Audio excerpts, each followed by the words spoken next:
Hello hi everyone. ఈరోజు మనం చూసిన రెసిపీ ఏంటంటే గోరుచిక్కుడు ఫ్రై అన్నమాట. క్విక్ అండ్ ఈజీగా తయారు చేసుకునే గోరుచిక్కుడు ఫ్రై ఎలా చేయాలో చూసుకుందాం. మనం ఇప్పుడు గోరుచిక్కుడు కానీ డైరెక్ట్గా అలాగే మనం బాయిల్ చేసుకోవాలి కుక్కర్లో.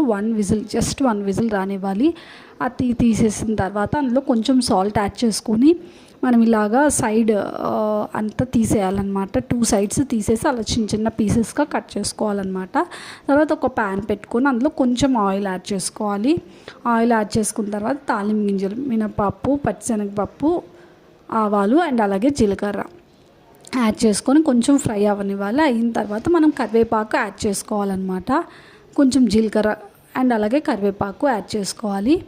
యాడ్ చేసుకొని కొంచెం ఫ్రై అయిన తర్వాత మనం ఇలా బాయిల్ చేసి పీల్ చేసుకున్నటువంటి గోరుచిక్కుడుకాయలు డైరెక్ట్గా అలాగే యాడ్ చేయాలన్నమాట. ఇవన్నీ ఆల్రెడీ బాయిల్ అయినవి కాబట్టి మనం చిన్న చిన్న పీసెస్గా కాకుండా ఇలా పెద్ద పెద్ద కట్ చేసుకున్నా బాగుంటుంది.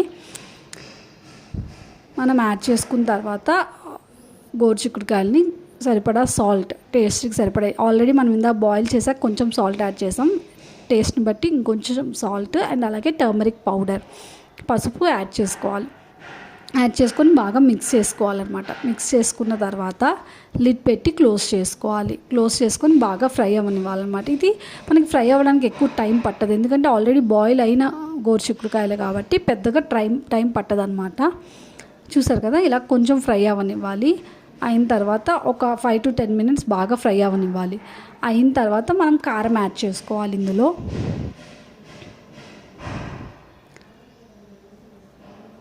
Please subscribe to Alekhya's kitchen Indian recipes for more cooking videos.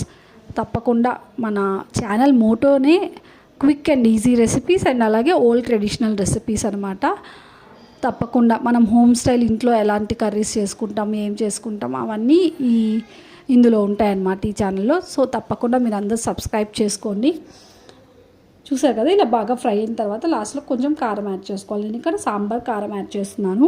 And అలాగే కొంచెం కొబ్బరి పొడి యాడ్ చేసుకోవాలన్నమాట. కొబ్బరి పొడి యాడ్ చేయడం వల్ల మంచి ఫ్లేవర్ అండ్ టేస్ట్ ఉంటుందన్నమాట ఈ ఫ్రైకి. అండ్ అలాగే మనకి మంచి డీప్ ఫ్రై లాగా కాకుండా అన్నంలో కలుస్తుందన్నమాట. కొంచెం కర్రీ అయినా ఎక్కువ అన్నం కలుపుకొని తినొచ్చు అనమాట. ఈ ఎండాకాలం డీప్ ఫ్రై కాకుండా ఇలాంటి కర్రీస్ చేసుకుంటే చాలా బాగుంటుంది. మీరందరూ తప్పకుండా ట్రై చేయాలి. చూసారు కదా, కారము అండ్ అలాగే కొబ్బరి యాడ్ చేసుకున్న తర్వాత బాగా మిక్స్ చేసుకొని లిడ్ పెట్టి క్లోజ్ చేసుకోవాలి. అంతే, రెడీ అయిపోయింది గోరుచిక్కుడుకాయ ఫ్రై. హోమ్ స్టైల్ గోరుచిక్కుడుకాయ ఫ్రై ఈజీగా తయారు చేసుకోవచ్చు. Thank you so much for watching. Bye bye.